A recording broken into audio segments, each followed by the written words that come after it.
ওয়া আন্নাল্লাহা জামআ বাইনা রিকি ওয়া রিকিহি ইনদা মাউতিহি। রাসূলুল্লাহ সাল্লাল্লাহু আলাইহি সাল্লামের মৃত্যুর সময় আমার থুতু আর নবীর থুতু মুবারক মেসওয়াকের বরকতে আল্লাহ একত্রিত করে দিচ্ছে। কিভাবে মেসওয়াকের বরকতে একত্রিত হলো খুব মন দিয়ে শোনেন। আম্মাজান বলেন, দাখালা আলাইহি আব্দুর রহমান ইবনু আবি বকরিন সিদ্দিক রাদিয়াল্লাহু তাআলা আনহুমা ওয়া বিয়াদিহি সিওয়াক। আম্মাজান বলেন, আমার ভাই আব্দুর রহমান মেসওয়াক হাতে নিয়ে ঘরে প্রবেশ করলেন। আম্মাজানের ভাই মেসওয়াক হাতে নিয়ে ঘরে প্রবেশ করছে। ওয়া আনা মুসনিদাতুন রাসূলুল্লাহি সাল্লাল্লাহু আলাইহি ওয়াসাল্লাম, এমন অবস্থায় যে আমি আল্লাহ রাসূলকে হেলান দেওয়া অবস্থায় আমার সাথে রেখে দিলাম। আমার ভাই ঘরে ঢুকছে, ভাইয়ের হাতে একটা কি বলেন তো, মেসওয়াক। রাসূলুল্লাহ সাল্লাল্লাহু আলাইহি সাল্লাম খালি মেসওয়াকটার দিকে তাকায় বারবার।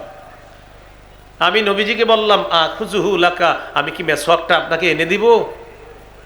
ফাশারা বিরাসিহি নাআম, নবী মাথা নাড়িয়ে বললেন, হ্যাঁ মেসওয়াকটা দাও।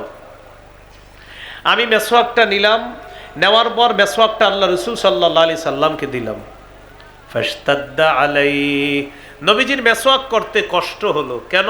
মেসওয়াক যে অংশ দিয়ে করে, বলেন ওই অংশ কি শক্ত থাকবে না নরম? নরম।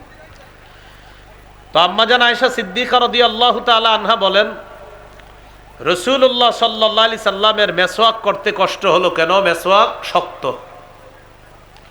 আমি নবীজিকে বললাম, উলাইয়িনুহু লাকা, আমি কি মেসওয়াকটা আপনাকে নরম করে দিব?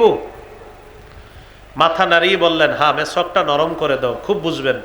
আম্মাজান বলেন, আমি মেসওয়াকটা নিলাম, লাইয়ানতুহু, মেসওয়াকটা নরম করে দিলাম। তাহলে বুঝেন মেসওয়াক নরম করছে কি দিয়ে?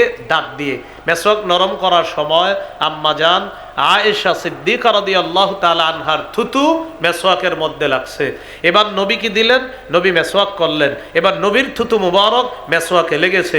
আম্মাজান বলেন, মেসওয়াকের বরকতে আমার থুতু আর নবীর থুতু ইন্তেকালের আগে আল্লাহ এক করে দিয়েছে। এই জন্য মেসওয়াক করবেন সবাই, বলেন ইনশাআল্লাহ।